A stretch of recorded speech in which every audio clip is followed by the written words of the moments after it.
we need to do the vaccinations. Oh!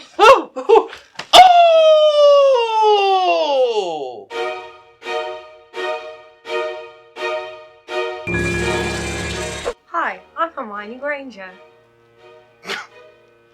No, you're not. Hello! I am Robert, and today's film that we'll be reviewing is a Christmas film. Merry Christmas! Happy Christmas! It's await further instructions from 2018, and it takes place in Great Britain, also known as England, which is why she's pretending to be Hermione Granger. I'm not pretending. And that's why she has the Santa hat on, and I am dressed as Father Christmas. That's what they call Santa across the pond. Could you tell us a little bit about what this film is about, Hermione? That's me. Well, it's about a family that has a family get-together at Christmas time, and they wake up to see that they can't leave their house, and they have instructions, mysterious instructions coming on the TV. I say it's a Christmas film, but it's not very Christmassy, because pretty much the whole film takes place locked in a house, and I guess there's some Christmas decorations. There's just Christmas food, and they're spending time with family. But like Christmas time. Christmas movie. But when she says they're locked in the house, they're like locked in the house. Like, oh yeah. They go to leave the first time, and they open the door, and it's just like, it's like a black wall of like metal. Like they're not just locked, they're sealed into the house. They can't escape. At all. They don't even know what time of day it is. Pretty much all these people, all the actors are British. Pretty much. And the only person that I recognized he plays the grandfather. Oh, yes. Doug Bradley. Yes. Speaking of Hermione Granger, you may remember Doug Bradley as Filch from the Harry Potter films. He didn't have magic. He was also he's what they call a squid. A squid. A squid. And he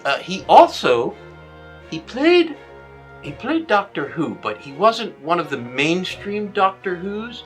He actually looks a lot like the first Doctor Who that was ever put on TV.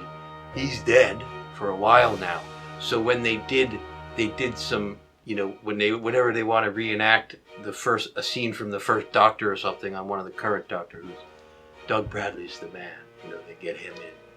Grant Masters plays his son, Doug Bradley's son, sort of the man of the house, if you will.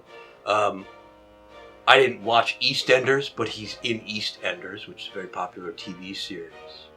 So this is a psychological thriller, I would say. Certainly elements of horror. And psycho. The name, the family surname of everybody except Angie is Milgram, which there's a famous psychological evaluation called the Milgram test. They live on Stanford Street. There's a famous psychological experiment that happened at Stanford University in the US, where people were given roles as prison guards, and the other half were given roles as prisoners, and everybody they became method actors, really. They fell into their roles, and the prison guards started abusing the prisoners. Meanwhile, they're all just college students. So that's a little play on words in the script to kind of reflect that the whole thing is a psychological drama. So what happens? So they can't get out. They open the windows, there's this black crap outside that they can't get through. There's a little vent pipe sticking in every window, can't see through it. What's their connection to the outside world? The only connection is the instructions coming on the TV in the living room. I think they call it a telly. A telly. In the UK. Telly. Hermione says TV. Hermione does. Hermione does. But yes, coming through the telly, and it's not like it's a live news feed or anything. It's just like words, right? It's just words that comes on at random times. Of course, some of the first words that appear are the title of the movie, which is, in a British accent, await further instructions.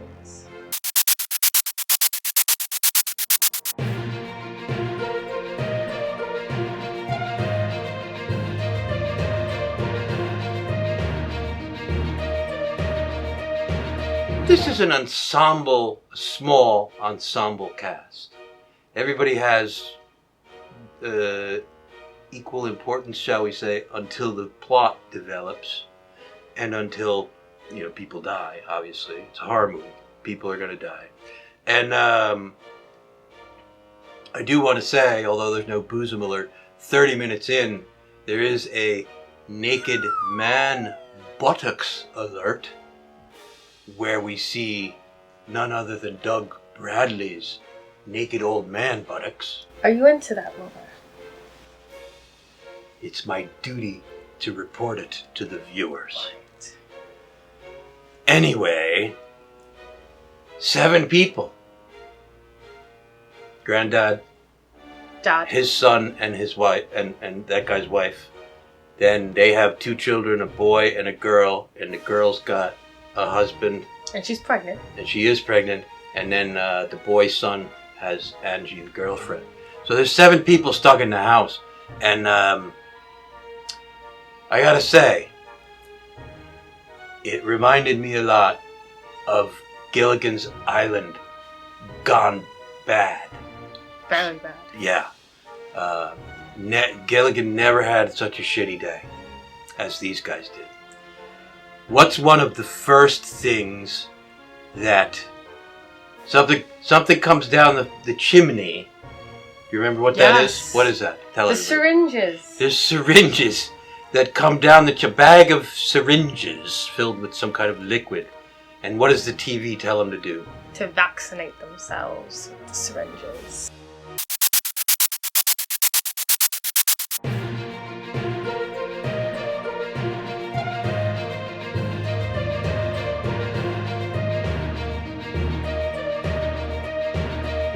So they have 7 syringes, and the TV, without any explanation, just says, vaccinate yourselves. Correct. That's actually the second thing. The first thing is, you might be contaminated, scrub yourself down with bleach. That's why we see Doug Bradley's buttocks. Naked old man buttocks.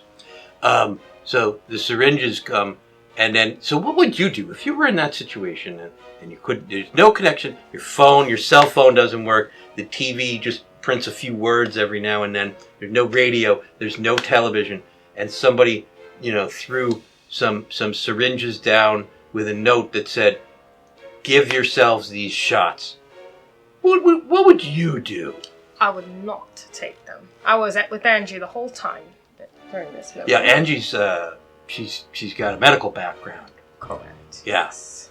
And she's like, you people are nuts. And also remember when they said they couldn't have the food. How could all that food be contaminated? Don't eat any of the food. Yeah, I would have eaten all the food. I mean, it's a Christmas dinner. That actually, yeah. At least you die happy. I mean, there's a lot of explanations that are missing from this film. And some of the explanations come at the end, which we're not going to talk about because it would give too much away. But I'm going to say it again, primarily it's a psychological thriller. Now, the old man, the grandpa, he was he was a huge douche. A huge douche. I mean, he treats his son very badly. And his godson. Constantly giving his own son shit, saying, you're not a man, you're gonna be, step up and be a man, take action, blah, blah, blah, blah. And I found that the father kind of fit into that role. I guess he was trying to please his granddad. But all of a sudden, he became a type A, alpha, do what I say, not what I do. But in the end, he's not what I would call a leader, because all he did was whatever the TV told him to do.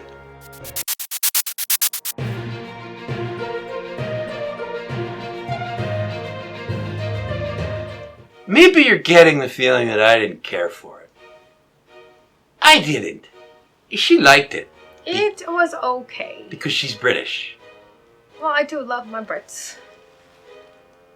A long time ago, when the world was young, I was young, there was a Hammer horror and mystery show. Hammer Productions are the ones that made all those great Dracula films and stuff with Peter Cushing and whatnot. It was a TV show with kind of like a Twilight Zone but British, and there was an episode where exactly the same thing happens. A family finds that they are barricaded into their house. Now, I don't remember the rest of the plot of that show, but this is clearly a feature-length representation of that. And as an American, I'm sure you remember that because you're British. But as an American, I found a lot of parallels between this and a Twilight Zone episode called The Monsters Are Due on Maple Street. Which is I don't think I was alive when that came out. So I can't give an opinion. You can stream it, it's on DVD, and they play it every goddamn New Year's Day, honey. There's no reason for you not to have seen it. Never heard of it. Anyway, it's about a community that's torn apart, but in a similar situation. Lines from the movie. Your son's a deadbeat pansy. My dad said that to my mom every day of his life.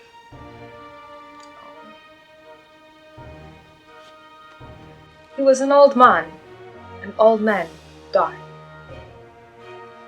That's so sad. When do you think you'll die? You're old. Well, I'm not really old. You're pretty old. Not that old. You're like 5 times my age. You're not that. Keep it up and you'll get coal in your Christmas stocking. Be your best on your worst day. That's actually pretty powerful. I can't make fun of that. Whatever rubber band your brain is holding together, it just snapped. Pumpkin rating time. My dear Hermione, what do you think we should give this? Well, with this movie, I think when it comes to pumpkins, it was a bumpkin. So I'm going to give it 2. I'm shockingly going to agree with you. Because I thought you were going to rate this higher. The movie is tense at the beginning. And then I don't like it. And we're purposely not talking about the end. But it really fell apart for me. For me as well. Yeah. It becomes a different movie. And I'm British.